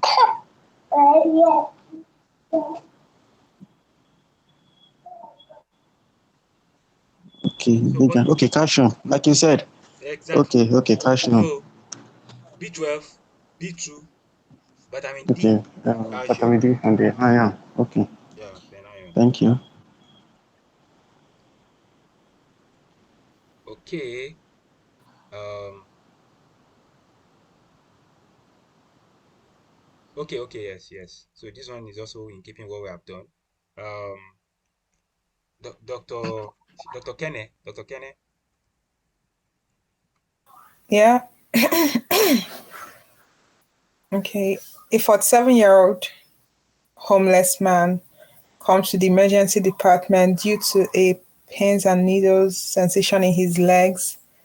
He also has painful lesions on his lips and corners of his mouth. He has had no loss of consciousness, nausea, vomiting, or diplopia. The patient drinks alcohol heavily on a daily basis and has a history of IV heroin use. On physical examination, he appears unkempt and ill appearing. Temperature is 36.8, blood pressure 146/90, and pulse 106. He has glossitis and angular stomatitis. Abdominal examination reveals hepatomegaly. Lab evaluation shows very low urinary riboflavin excretion.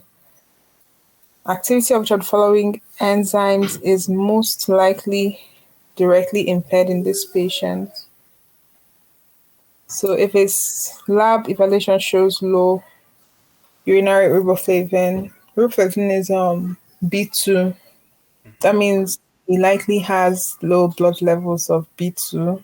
Yes. So he's likely B2 deficient. Okay. And which of the enzymes is most likely directly impaired? That would be succinate dehydrogenase. Yeah. So succinate dehydrogenase is only B2. B2 only affects the function of succinate dehydrogenase. So B2 is for succinate dehydrogenase. We should not forget that. Succinate dehydrogenase. Okay. Well done, Dr. Kenne. Thank you.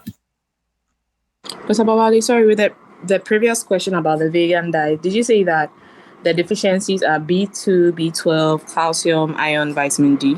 Yes. Okay. Thanks.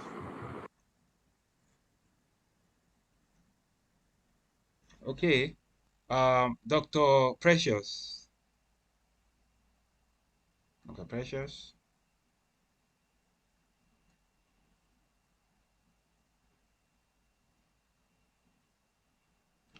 Dr. Precious. Dr. Precious is not there.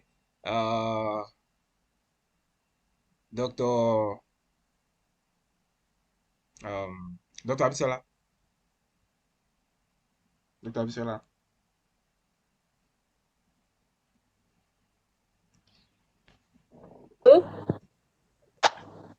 Hello. Dr. Abisola. Good morning. Good morning. Sorry. Good morning.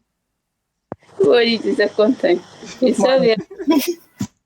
Dr. so Abisola. Okay.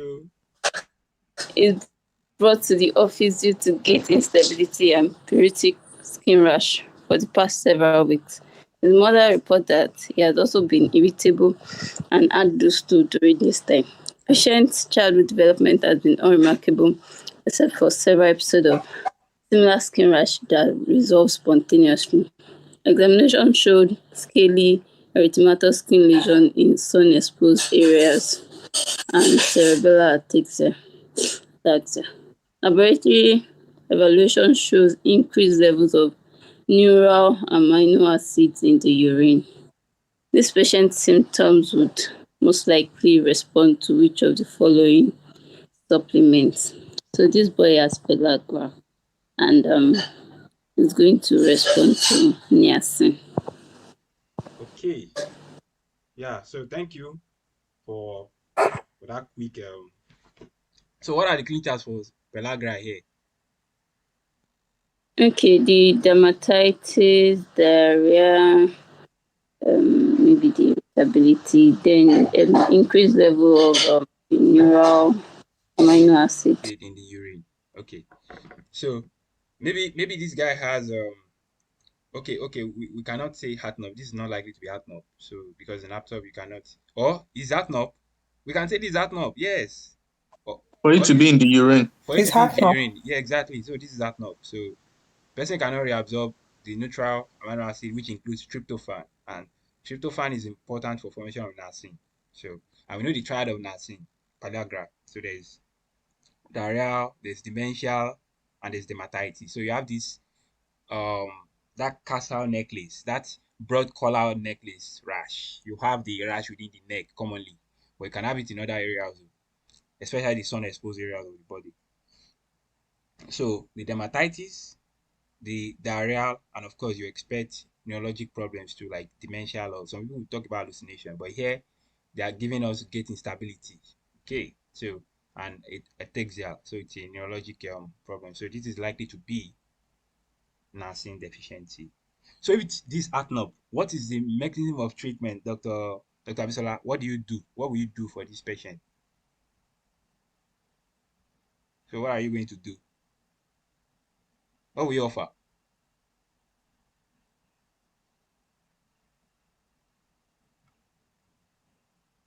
Okay, so we are going to. Are you talking to me? Yes, but don't worry. Do you remember? Like, how do you treat? Sure. The what? What was your question? I said, how will you treat this ACNOP disease? Or ACNOP is. Maybe we are going to give niacin. yes, definitely. You are going to give niacin now or nicotinic acid. Then you are going to give high protein diet. So that is it. Okay, I can't remember the other one. Yeah, that's it. High protein diet and niacin. And niacin, Alright. or nicotinic acid. So I feel that I should just use this remaining time to explain that somatic mutation of a thing. So let me just see if I can get an image online, and we can just look at what they are talking about here. What is this?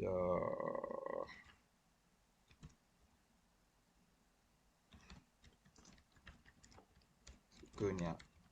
Okay. So I want to see if we can see an image that is talking about the starting. Okay, let me see this. Yes, fantastic. So guys, can you guys see my screen now? Can we guys see this? Can we see this? Can we see what I'm projecting? Yes. Exactly. Yes, we can. So one thing, they didn't show. Okay. So this is the way it works. Now, you guys can see this first reaction. Our spermatogonium going to primary spermatocyte. That is mitosis. Now, one thing I want you guys to have at the back of your mind is that in mitosis, that is when you can have the mosaicism. And mosaicism means you're having cells with different karyotype. You're having one with like the diploid, you're having one haploid and one aneuploid. Maybe you're having 46 and you're having 47. In the same human being, in the same organism, you're having different karyotype.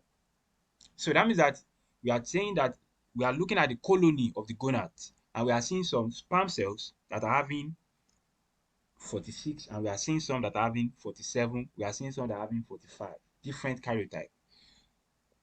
And they occur at mitosis. Now there are two types, the germline and the somatic. Now let us start with germline. When we say germline mosaicism, that means that the mosaicism is happening in the gonads at the germline. Now let's say that this is the process of spermatogenesis appearing in a father. Now, before spermatogenesis starts, the spermatogonium are the germ cells. They are the precursor germ cells that are there. They are like stem cells that regenerate every time. How do they regenerate? They regenerate by undergoing mitosis. But if they want to give rise to spermatozoa, which is N, spermatozoa is not 2N. Spermatozoa is N. You guys know that spermatozoa is N, 23 chromosome. But spermatogonia is 46.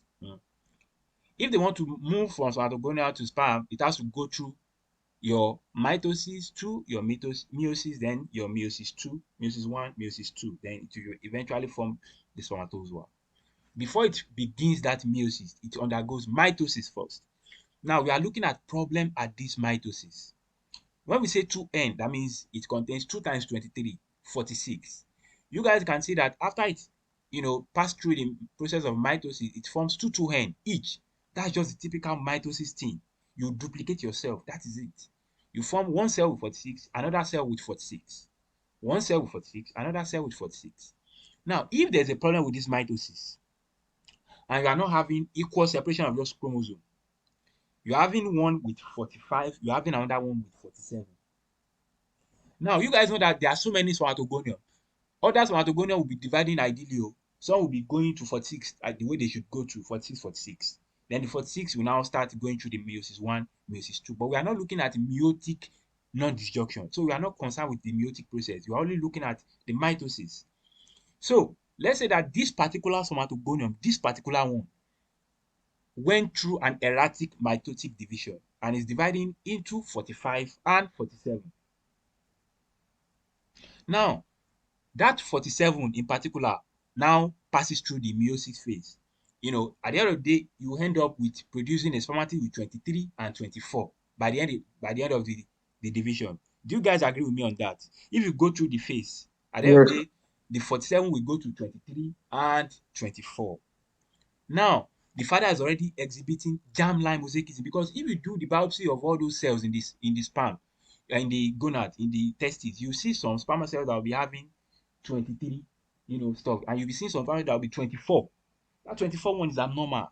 Let's now say fertilization now happens. The father now releases that 24 spermatozoa.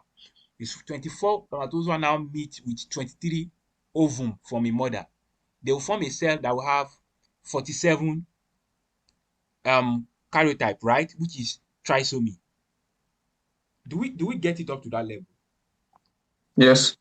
But the problem is actually happening from the mitotic division of the spermatogonium from the father. Dr. Lushola, do you think that father will have that condition? No. No. But the offspring is going to have it, because all these chromosomes will constitute the formation of the zygote in the offspring. So it's already incorporated into, it has mixed with the other, what's it called? Autosomes in the offspring. So the offspring is going to definitely present with Down syndrome. But it don't affect the father because it's in the gonad of the father. It's not in the other somatic cell of the father. It's in the gonad. It's a germline problem. But by the time it forms zygote, it will affect that zygote, because the zygote will now be 47, XY or XX, whatever we are looking at. That is a But germline Dr. mosaicism. Adewale, sorry, but didn't that happen? So didn't that happen in mitosis for the father? Yes, it happens in mitosis for the father, exactly. Mm-hmm. So do you now understand the reason why we are saying germline mosaicism? That is, there's a mosaicism in the father. If you check the father's sperm cells, you see some that will be 23, you see some that will be 24. Do you get it? Okay. But The question is now, why is it happening? exactly. So it's happening because of problem in mitosis. So there's a mitotic non-disjunction. So mitotic non-disjunction is your mosaicism. Do you get it? Because Okay. you are not having equal separation during mitosis. You are supposed to have equal separation to 46, 46. You are not having 47, 45. So that 47, let's say that 47 now differentiates. It will eventually produce spermatozoa with 24, 23. Do you get that? So if that 24 now goes ahead to fertilize an ovum, you are going to form a 47 zygote.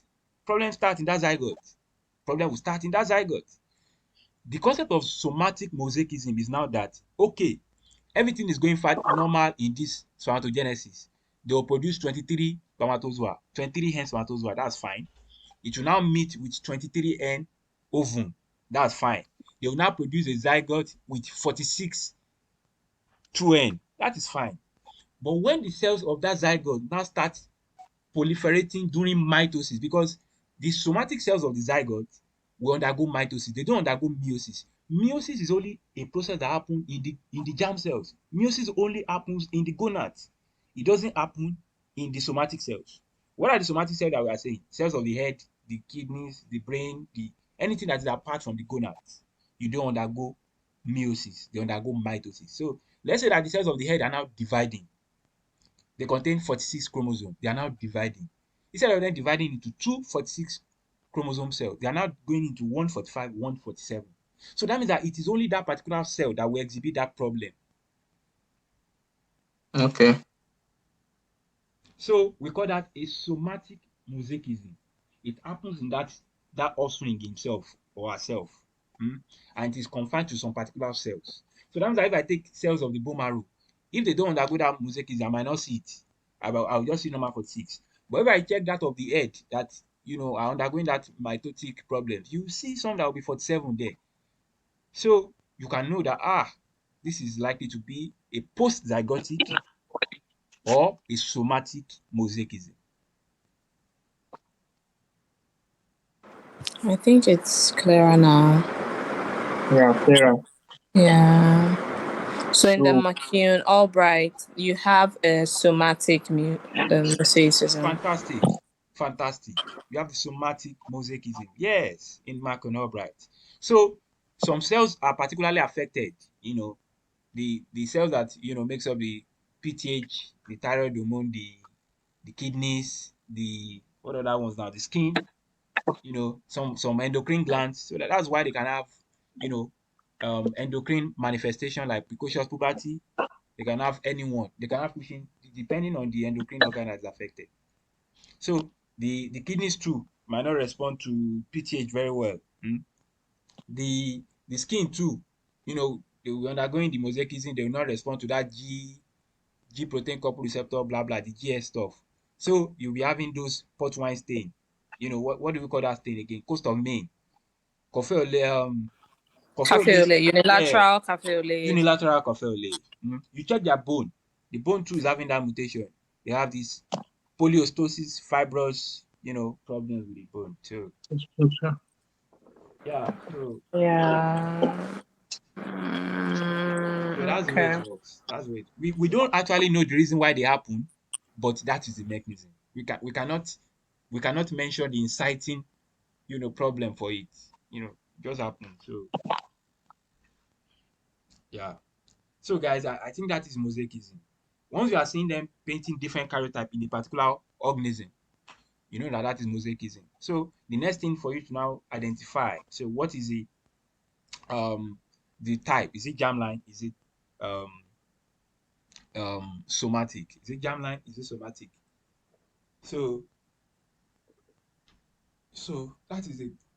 So in somatic, once that mutation happens in that person, the person will definitely manifest it.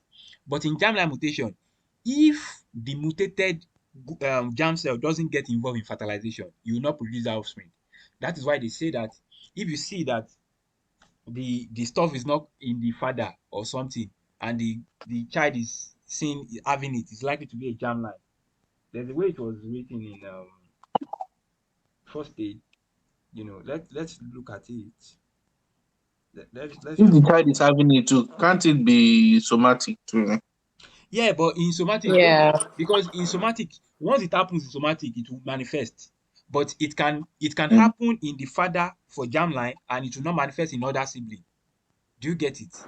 What they are saying is that you are looking at an individual. Now, if that individual has a somatic mutation, he will definitely have that presentation.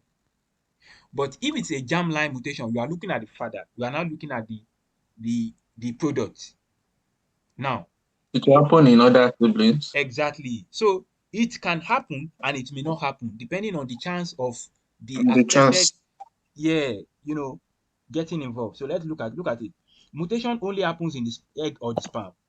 If parent and relative do not have the disease, you can see suspect gonadal or germline mosaicism. If the parent doesn't have the disease, and you are seeing it in the children, it's likely to be because the father is not having it, and the children are having it. So that means that there's a high chance of all the children that have manifested that condition inheriting that abnormal, abnormal spermatozoa or the abnormal egg being involved in their own fertilization. So that is what they are saying.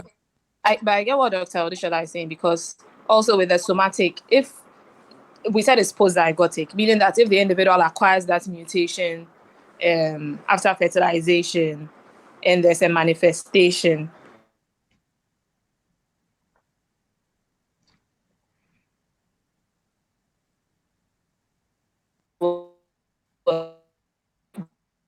you get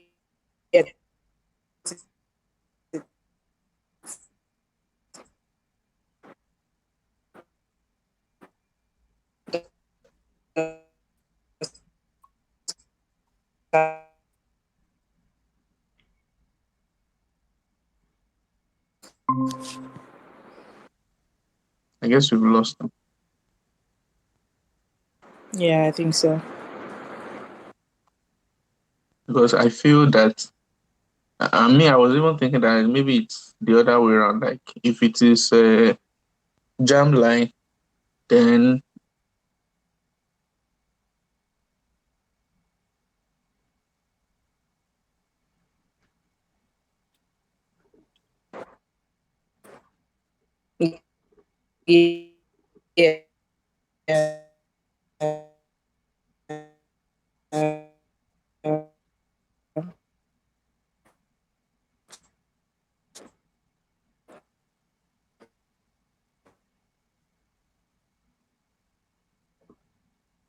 Yeah. Do you get what I'm saying?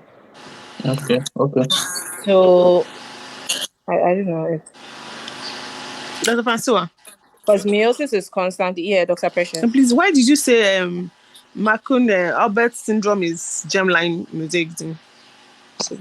I actually said somatic. Okay, well, somatic you said. Okay. Please, why did you say somatic? How do you get that it's somatic? Now that I'm having multiple thoughts about this, I'm even reconsidering. I'm thinking through. Because now I feel like they can both present similarly. Because FA, they said it's lethal if mutation occurs before fertilization, affecting all cells, but survivable in patients with mosaicism. So I don't even understand what they're saying now. Mm-hmm. But you know the saying somatic one is post-fertilization. It occurs they are saying after if it's fertilization. germline. So that's what they are saying. They say if it's germline, then it is leather. Okay, but that means that we don't have the germline people even manifesting in the population, I guess. Yes, and then that means that anybody we see will be somatic. If that is the line of reasoning, then it makes sense. So that means that this Marcon-Albert is somatic. Yes. Most likely, yeah. Most likely. Yeah. I get it. Thank you. Yes, Dr. Obawale.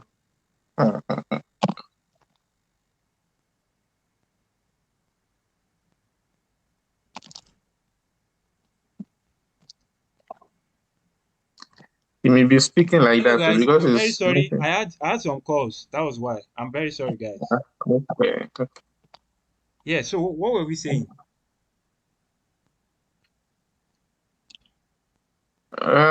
We're concluding on the somatic and germline. Germline, we're trying to draw a distinction. Okay, and we concluded that since they said that it's lethal if the mutation occurs before fertilization. Yeah, exactly. They will then have it died. means that what we see, by the time we see a phenotypic expression, then it's most likely to be somatic.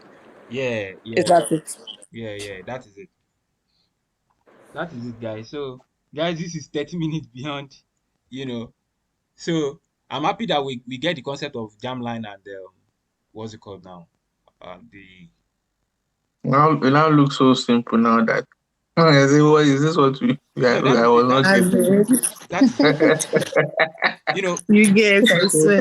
So if someone has the what's it called, the germline one is going to affect all the cells. So because all your cells is coming from what you get from your from your parent. So if you have a germline mutation, it affects all the cells. So the person is likely going to be lethal. Like the person might not even survive it. But the somatic will only affect some particular cells. That is why it's not as severe as the germline. So that is that, guys.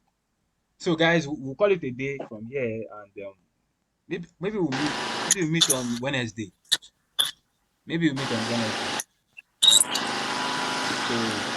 hopefully we'll have covered more ground. Thank you very much. Thank you. I've gone into metabolism proper, so we can see many questions. All right. So bye everybody. I wish you Thank guys you. Bye. very good day. Thank Enjoy the rest you. of your birthday. Yeah, thank you Bye. so much, Dr. Happy birthday. Thank you. Happy It's birthday. true. Happy birthday. Thank you. Thank you, Ah. Doctor. Birthday, birthday. Thank you, everybody. Thank you, We should everybody. sing for you. We should actually sing for you. No, don't worry, don't I know, worry. right, Dr. Time For Prophet? is he's a constant. jolly good fellow. Thank For you, guys. he's a jolly good fellow. For he's a jolly good fellow. You will not dictate how we will celebrate you. Dr. Mawale, you will not Aw. dictate how we will celebrate you. We will Okay, celebrate all you right. the way we want.